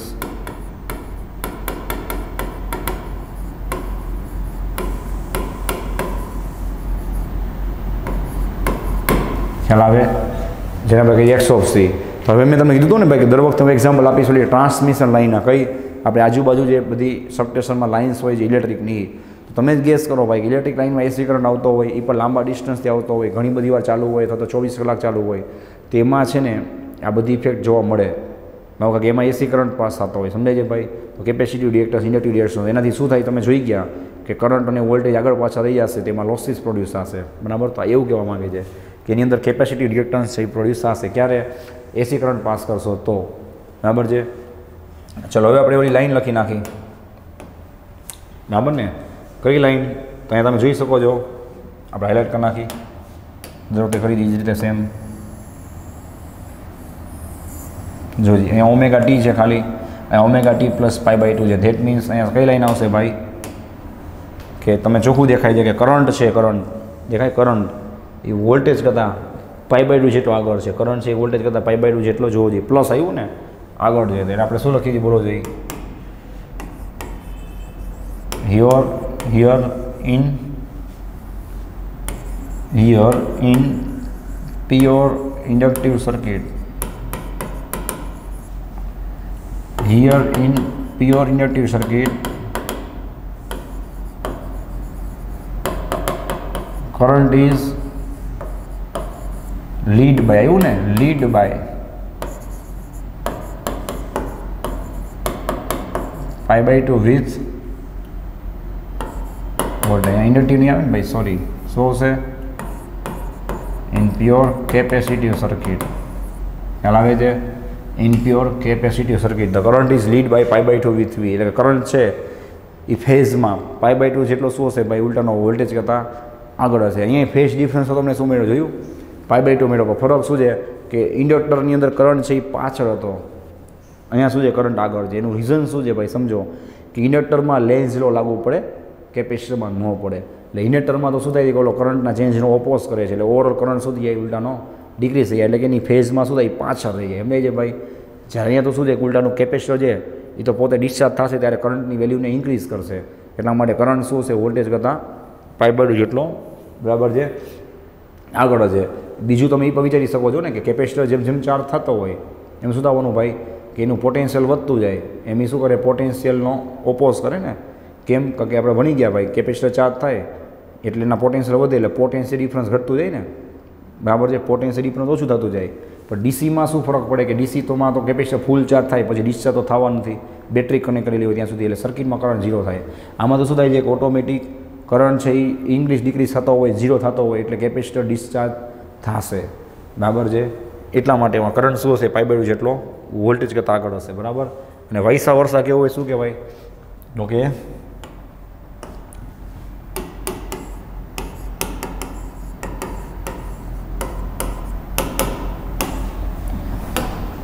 હવે શોર્ટમાં લખી નાખશો કે કરંટ વોલ્ટેજ કરતાં આગળ હોય એનો મતલબ કે ભાઈ v is lag by i, v is lag by i, b is lag by pi by 2 v થાય. બરાબર? બે રીતે તમને આવડવું જોઈએ. આપણે યાદ કીધા રાખશું કરંટના ફોર્મમાં. સમજે?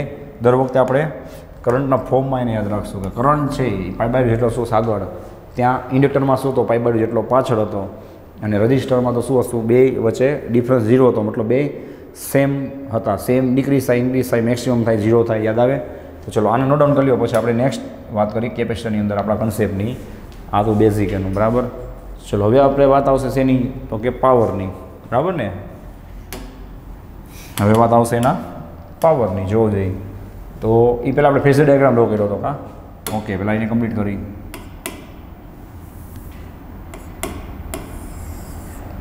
ઓકે, જોવો જોઈએ હજી એક ચાન્સ છે, બરાબર. અહીંયા આવશે ઓમેગા ટી. ચલો કઈ રીતે ડ્રો કરવું જોતા જાજો. પહેલાં આપણે વોલ્ટેજને ડ્રો કરી છીએ દર વખતેની જેમ. હવે એમાં કરંટ શું છે, ઉલટાનો આગળ છે ને, કરંટ છે એ આગળ છે. કેટલો પાઈ પાડ્યું જેટલો ખ્યાલ આવે. પહેલાંને આપણે હાઇલાઇટ કરી નાખીએ. જોવું જોઈએ તો પાઈ બાય ટુ જેટલો આગળ છે એટલે ઉપર તરફ આવશે. અને તમારે પાઈ બાય ટુ ક્યાં બતાવો, ડાયરેક્ટ અહીંયા આ 0 ઉપર હોય ત્યારે એની વેલ્યુ મેક્સિમમ હોય, સમજાય. પાઈ બાય ટુનો મતલબ થશે આવી રીતના.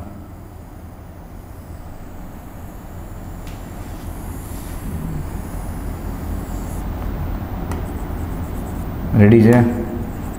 આજે તમે એને બતાવશો, એ કંઈ નથી, બરાબર. ઓકે, ચલો હવે આનો આપણે વેક્ટર ઓલો છે કહેવાય ડાયાગ્રામ ડ્રો કરવાનો છે, ફેઝર ડાયાગ્રામ.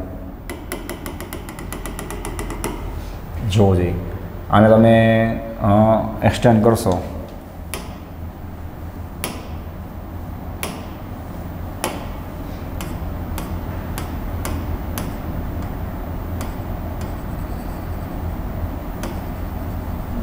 આને તમે એક્સટેન્ડ કરશો આ રીતે.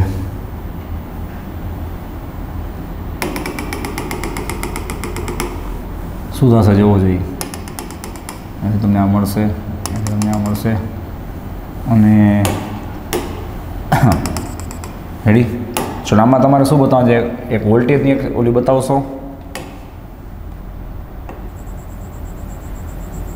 આમાં કરંટ છે એ આગળ છે ને, બરાબર.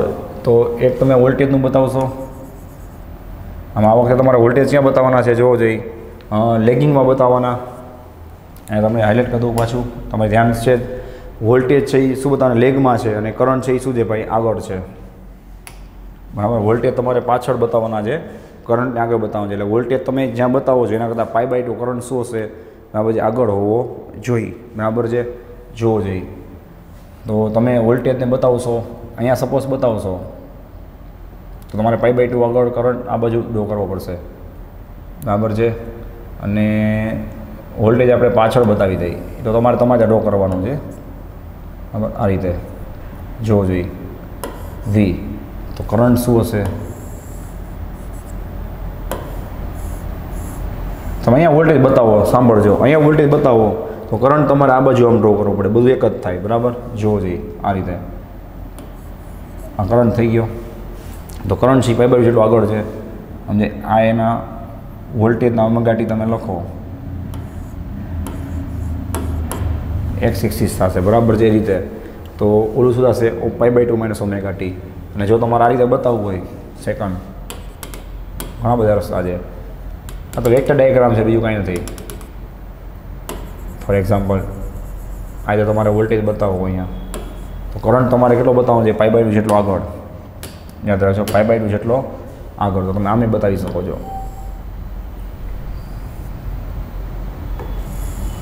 બરાબર.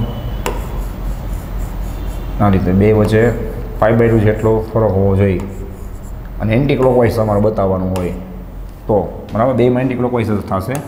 આમ તમે જશો એટલે વોલ્ટેજ પાછા થઈ જશે, કરંટ શું હશે વેક્ટરમાં આગળ હશે, જોવું જોઈએ. તો આ શું બતાવે છે, કરંટ છે પાઈ બાય ટુ જેટલો આગળ છે, બરાબર. ચલો હવે વાત આગળ વધારી જોવો જોઈએ. તો હવે શેની વાત આવશે, આપણે વાત થઈ પ્રમાણે પાવરની.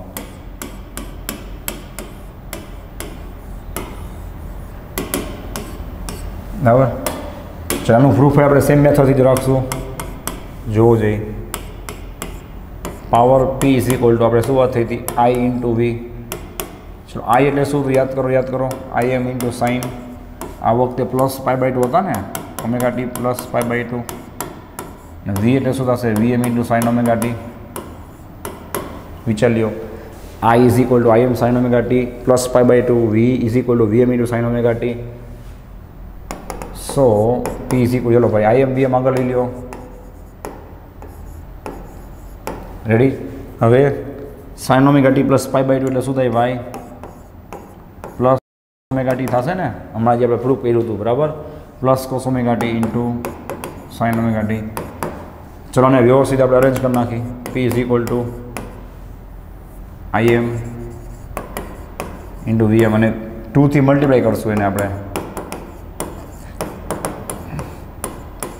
જોવો જોઈએ તો આને આપણે 2થી ડિવાઈડ કરવું પડે. હમણાં આપણે વાત થઈ હતી પ્રમાણે શું થશે? આઈ એમ ઇન્ટુ વી એમ અપોન 2 બહાર કાઢી લીધા. 2 સાઇન ઇન્ટુ કોસ એટલે શું થાય? તો કે ભાઈ સાઇન 2 ઓમેગા ટી. અને આપણે ચર્ચા થઈ પ્રમાણે આ થયો તમારો ઇન્સ્ટન્ટેનિયસ પાવર. તમારાનો એવરેજ પાવર જોતો હોય, બીકોઝ આપણે એસીની વાત કરી છે ને, એ ક્લિયર સિમ્બોલ આપી જ દઉં છું. જો આ રીતે એસીની વાત થતી હોય તો આઈ M into V M by 2 બહાર નીકળી જાય, અને સાઇન 2 ઓમેગા ટીનું શું થશે? એવરેજ નીકળશે. સાઇન 2 ઓમેગા ટીનું એવરેજ, ઓલી પાછી આપણી ગોલ્ડન લાઇન કઈ?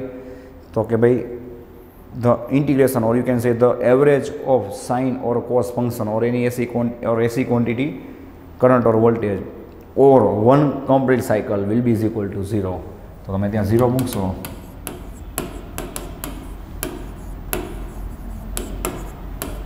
એટલે તમને ફાઇનલી એવરેજ પાવર શું મળશે? 0. ચલો ભાઈ, તો મોરલ ઓફ ધ સ્ટોરી શું છે કે ઇન્ડક્ટર અને કેપેસિટર માટે એવરેજ પાવર 0 હોય છે. રજિસ્ટર માટે કેટલો હોય છે? તો કે IRMS ઇન્ટુ VRMS, યાદ કરી લ્યો, અથવા તો IM ઇન્ટુ VM બાય 2. બરાબર? ચલો આને નોટ ડાઉન કરી લ્યો. પછી આપણે આગળ વાત કરી જેમ આપણે ઇન્ડક્ટરમાં કહી દઈએ છીએ, બરાબર છે? જો જઈ હવે ચલો આ તો વાત થઈ પાવરની બાબતે. હવે આપણે એના કેપેસિટી રિએક્ટન્સની વાત કરી. તો ઇક્વેશન શું હતું? X of C is equal, યાદ છે, 1 અપોન ઓમેગા સી હતું ને, એટલે શું થશે? 1 upon 2 pi F C. Ready? આના પછી તમે ક્લિયર કહી શકો કે ભાઈ X of C is inversely proportional to F. એફના સુધી ઇન્વર્સલી પ્રોપોર્શનમાં છે. તો મતલબ તમારાનો ગ્રાફ ડ્રો કરવો હોય તો એનો ગ્રાફ કઈ રીતે ડ્રો થશે? X of C inversely proportional to F, બરાબર છે? આ રીતે આવશે ને એનો ગ્રાફ. તમને ખ્યાલ છે ઇન્વર્સલીનો ગ્રાફ કેવો હશે? આ રીતે કરવો હશે, બરાબર છે? પછી આપણે એનો નેચર ચેક કરી કે એસી ડીસીમાં કઈ રીતે કામ કરે છે, બરાબર ને ભાઈ? એ લખી નાખી બાજુમાં. ચલો પાછું ઇક્વેશન લખું છું. X of C is equal two 1 upon 2 pi F C. Ready છે? અહીંયા શું લખશો ભાઈ? 4 DC. યુ નો ડીસી માટે હજી હમણાં આપણે વાત થઈ હતી, બોલો. F0 હશે. જોજો હવે શું થાય છે? ડીસી માટે F0 હશે એટલે 0 તમે ત્યાં મૂકી દેશો એટલે એક્સ ઓફ સી કેવો થઈ જશે? 1/0 ઇન્ફાઇનાઇટ થઈ જશે ને. મતલબ ડીસી કમ્પોનન્ટ માટે, બરાબર છે? કેપેસિટર જે શું કરશે? ઇન્ફાઇનાઇટ રિએક્ટન્સ આપશે. રિએક્ટન્સની વાત છે, રઝિસ્ટન્સ કે એની વાત નથી. રિએક્ટન્સ ઇન્ફાઇનાઇટ આપશે. અને ઉલટાનું એસીમાં શું થશે? ધ્યાન આપજો. ઉલટાનું એસીમાં તમે એફ આપશો તો તમને એક્સ ઓફ સી શું મળશે? આ રીતે 1 અપોન 2 પાઈ એફ સી મળશે ને. એટલે કે ઉલટાનું તમને ઓછું મળશે ને. ચલો ત્યાં લખી આપું, એવી રીતે લખી આપું છું. જોવું જોઈએ કે x of C is equal two 1 upon 2 pi F C હોય, હે, એમાં તમે એફ કેવી લેશો? હવે આ ખાલી આ શેની વાત હતી સમજાય? એસી ડીસીની. એટલે આમાંથી જાણવા શું મળ્યું ભાઈ? કે ડીસી માટે એનો રિએક્ટન્સ કેવો છે? એનો નેચર ઇન્ફાઇનાઇટ છે, કે ભાઈ નાદ પા દેશે તું ન આવતો. અને એસી માટે શું છે એનો nature? 1 upon 2 pi F C. જોયું કે સાવ ઓછો હોય, કે નીચે એફ આવે ને, ડિનોમિનેટરમાં એફ છે. ત્યાં ઇન્ડક્ટરમાં શું હતું? એફ ન્યુમરેટરમાં હતું, પ્રોપોર્શનમાં હતું, મલ્ટિપ્લિકેશનમાં હતું, અહીંયા ડિવિઝનમાં છે. એટલે એફ વધે એમ એક્સ છે ઉલટાનો ઘટતો જાય. સમજે? આપણે લખી જ છીએ. ચલો એફ લેસ હશે, એસીની વાત જો, એસીની ફ્રીક્વન્સી ઓછી હશે ઉલટાની, તો તમને એક્સથી કેવું મળશે? લેસ મળશે. અરે સોરી, એક્સથી વધારે મળશે ને, ઇન્વર્સલી પ્રોપોર્શનલ છે, સમજાય? અને તમને કરંટ કેવો મળશે? આઈ બોલો લેસ મળશે. જ્યારે સામેની બાજુ આપણે વાત કરી